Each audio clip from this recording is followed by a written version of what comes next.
सोनू आप सभी का अरोमा क्लासेस पे स्वागत करता हूं। आप सभी के सामने आने का एक महत्वपूर्ण मकसद है। कई दिनों से अरोमा क्लासेस के द्वारा एमसीक्यू बैच का बहुत जोर शोर से प्रमोशन किया जा रहा था।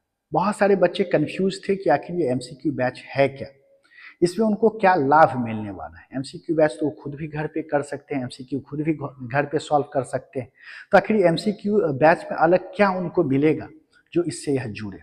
इस वीडियो के माध्यम से एमसीक्यू बैच के बारे में संपूर्ण जानकारी दी जाएगी कि आखिर एमसीक्यू बैच का कंसेप्ट क्या है, एमसीक्यू बैच क्यों लाया गया है, एमसीक्यू बैच से जुड़ने से आपको क्या क्या फायदा होगा, किस प्रकार से बच्चे एग्जामिनेशन में प्रश्नों में कंफ्यूज करते हैं, वो सब कुछ हम इस वीडियो के माध्यम से आपको बतलाने जा रहे हैं। इस वीडियो के अंत तक बने रहेंगे, आपके जीवन का मात्र 4 मिनट लेंगे।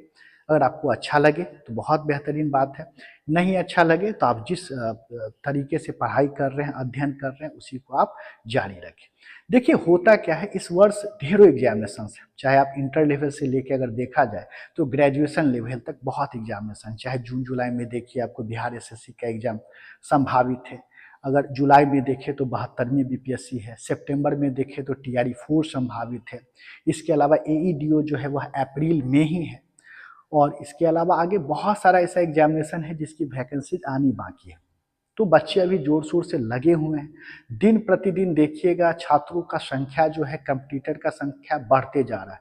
जहां पहले लोग 50,000, 1 लाख, 2 लाख छात्र फॉर्म भरते थे, आज आंकड़ा देख लीजिए 9 लाख, 10 लाख से कम छात्र भर ही नहीं रहे। और इस 9 लाख 10 लाख में खुद को सफल घोषित करना, खुद को वहां तक पहुंचाना एक बहुत टफ टास्क होता है। खासकर अपने माता पिता का जो सपना है सरकारी नौकरी का, उनके उस सपना को साकार करना, 9 लाख 10 लाख भीड़ को भेद कर वहां तक पहुंचना कठिन है।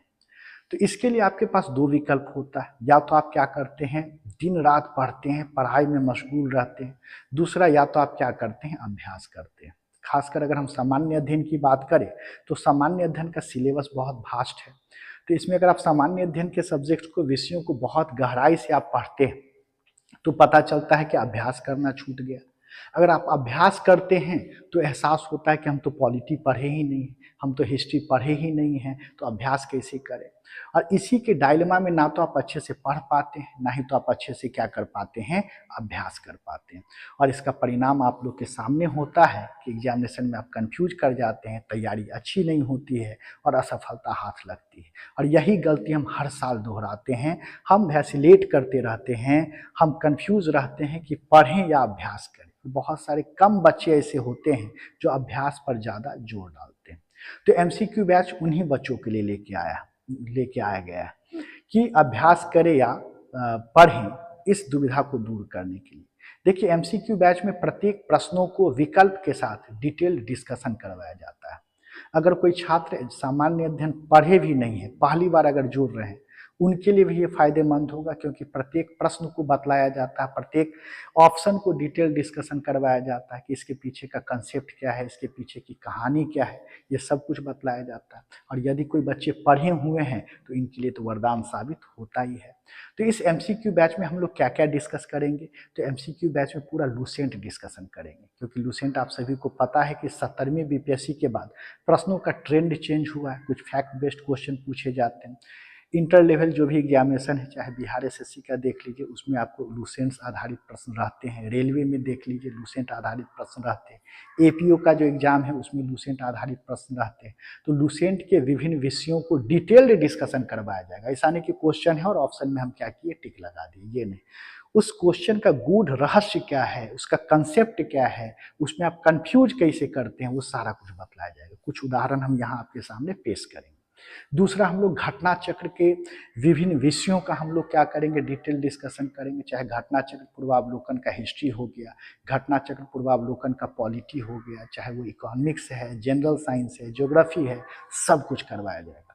इसके अलावा दृष्टि का एनसीईआरटी आधारित एमसीक्यू आता है, उसका भी अलग अलग सेक्शन है, चाहे हिस्ट्री हो, पॉलिटी हो, इकोनॉमिक्स हो, साइंस हो, ज्योग्राफी हो, उसके प्रश्नों को हम लोग क्या करेंगे, डिस्कस करेंगे। इसके अलावा अरोमा क्लासेस के द्वारा स्पेशल ई बुक दिया जाएगा, वो भी फ्री में, जिसमें आपको 20,000 से 25,000 महत्वपूर्ण प्रश्न रहेंगे। वो प्रैक्टिस के लिए रहेगा कि इतना आप डिस्कशन किए हैं तो उससे थोड़ा और स्टैंडर्ड डिस्कशन के लिए अलग से आपको क्या मिलेगा, ई बुक मिलेगा। साथ साथ फ्री ऑनलाइन टेस्ट मिलेगा, मुफ्त में आप क्या कर सकते हैं, ऑनलाइन टेस्ट दे सकते हैं और उसका डिस्कशन करवाया जाएगा। और ये सब कुछ आपको लगेगा कि बहुत ज़्यादा फी होगा, तो ये सब कुछ मात्र 999 में। जितना में आप घटना चक्र का पूरा सीरीज खरीदिएगा, जितना में आप दृष्टि का पूरा सीरीज खरीदिएगा बुक का, जितना में आप लुसेंट खरीदिएगा, उससे बहुत ही कम दाम में आपको ये पूरा कोर्स है वो भी मात्र 999 में। इस कोर्स में हम लोग 1 लाख से अधिक महत्वपूर्ण प्रश्नों का क्या करेंगे, डिस्कशन करेंगे विथ डिटेल्ड डिस्कशन। प्रत्येक विकल्प, प्रत्येक क्वेश्चन, उससे संबंधित और भी क्या प्रश्न बन सकते हैं, उन सभी प्रश्नों का हम लोग क्या करेंगे, डिस्कशन करेंगे। ठीक है, और 1.5 साल का हम लोग करेंट अफेयर्स भी इसमें क्या करेंगे, फ्री में देंगे, साथ साथ डिस्कशन करेंगे। यानी कि कंप्लीट सॉल्यूशन है आपके सफलता के लिए। यदि आप एक बार इस बैच में जुड़ जाते हैं तो सामान्य अध्ययन, जनरल स्टडी, जिसका हर एग्जामिनेशन में वेटेज 50% लगभग रहता ही है, उससे आप रिलैक्स हो जाइए, उससे आप निश्चिंत हो जाइए, वो हमारी जिम्मेदारी है। बहुत सारे ऐसे प्रश्न होते हैं जिसमें बच्चे कंफ्यूज करते हैं और कंफ्यूजन में वह गलती करके चले आते हैं। उन प्रश्नों को किस प्रकार से अप्रोच किया जाए, किस प्रकार से अटेम्प्ट किया जाए, वो भी यहाँ बतलाया जाएगा। बिना अभ्यास के बच्चे एग्जाम में चले जाते हैं और कंफ्यूज करके गलत आंसर लगा के चले आते हैं और नतीजा निकलता है कि वो उस एग्जाम में असफल हो जाते हैं। तो देखते हैं कुछ ऐसे प्रश्न हैं जिसमें बच्चे अक्सर क्या करते हैं, कंफ्यूज करते हैं और गलती करके आ जाते हैं, और यहीं पर हम लोगों के द्वारा उनको दिशा निर्देश दिया जाता है। तो पहले हम लोग देखते हैं ये प्रश्न है क्या।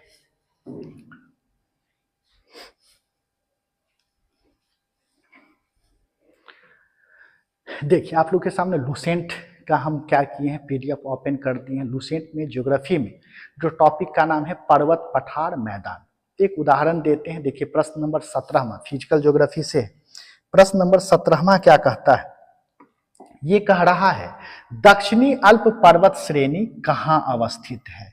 4 विकल्प दे रहा है, ऑस्ट्रेलिया, न्यूजीलैंड, दक्षिण अफ्रीका और इंडोनेशिया।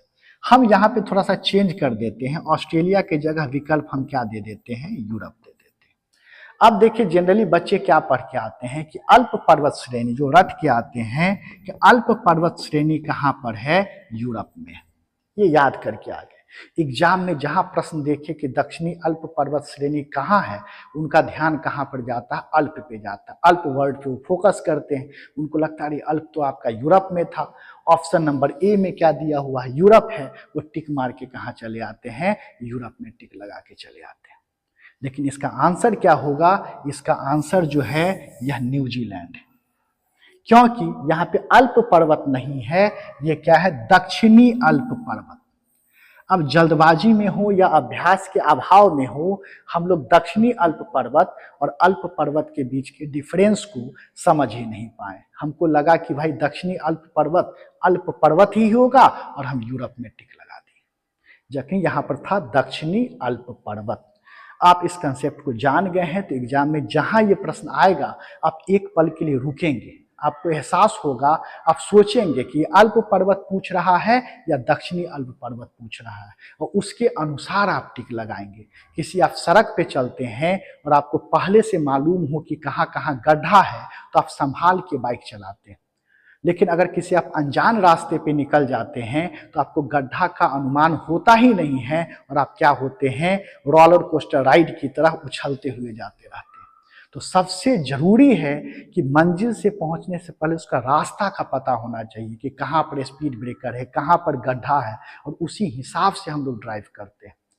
सेम यहाँ भी होता है कि प्रश्न हम इतना अभ्यास कर ले कि एग्जामिनेशन हॉल में हमको खुद पता चल जाए, हम खुद स्पीड ब्रेकर देख के अपने स्पीड को स्लो कर ले कि यहाँ अल्प पूछ रहा है या दक्षिणी अल्प पूछ रहा है। और यही हम लोगों का काम है, टीचर का काम है बतलाना कि अगर इस प्रकार का प्रश्न आ रहा हो तो थोड़ा सोचिए तब जवाब दीजिए। और अधिकांश बच्चे, आप दिल से पर हाथ रख के देखिए, अधिकांश बच्चे इस प्रकार का गलती करके आते हैं। एग्जामिनेशन हॉल में उनको लगता है कि इस बार तो हम टॉप कर रहे हैं, मेरा सब सही होगा। लेकिन एग्जामिनेशन हॉल से बाहर आते हैं, रेलवे जंक्शन पर पहुंचते हैं, वहां आते आते तो पता चलता 70% तो हम गलत करके आ गए, पूछ कुछ रहा था, हम जवाब कुछ दिए। तो ये कमी सबको दूर करने के लिए हम लोग क्या लाएं, एमसीक्यू बैच लाएं। इसमें 1 लाख से अधिक महत्वपूर्ण प्रश्नों का हम लोग डिस्कशन करें। तो मात्र 999 में आप आज ही एमसीक्यू बैच से जुड़ जाए। ये एमसीक्यू बैच दोनों मोड में अवेलेबल है, ऑनलाइन मोड में भी अवेलेबल है और ऑफलाइन मोड में भी अवेलेबल है। यदि आप ऑनलाइन एमसीक्यू बैच से जुड़ना चाहते हैं तो अरोमा क्लासेस ऐप डाउनलोड कर ले, या इसका लिंक जो है हम डिस्क्रिप्शन बॉक्स में दे देंगे। अगर आप ऑफलाइन एमसीक्यू बैच से जुड़ना चाहते हैं तो अरोमा क्लासेस टेलीग्राम चैनल से जुड़ जाए। लेकिन जुड़े अवश्य, इस प्रकार का हजारों लाखों ऐसा प्रश्न है जहाँ पे बच्चे क्या करते हैं, कंफ्यूज करते हैं। इसलिए ये बेहतरीन मौका है।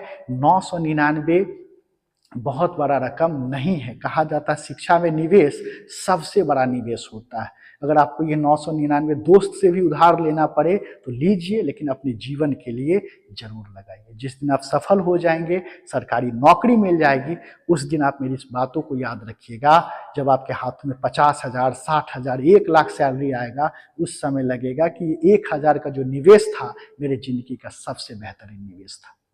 तो जल्द से जल्द जुड़ जाएं। बैच स्टार्ट है। अभी हम लोग लुसेंट से फिजिकल ज्योग्राफी स्टार्ट किए हुए हैं, फिर पॉलिटी जल्द ही हम लोग क्या करने वाले हैं, स्टार्ट करने वाले हैं। चाहे आप सामान्य अध्ययन पढ़े हों या नहीं पढ़े हों, आप दोनों के लिए उतना ही क्या होगा, फ्रूटफुल होगा। बहुत बहुत शुक्रिया। थैंक यू आप सभी का।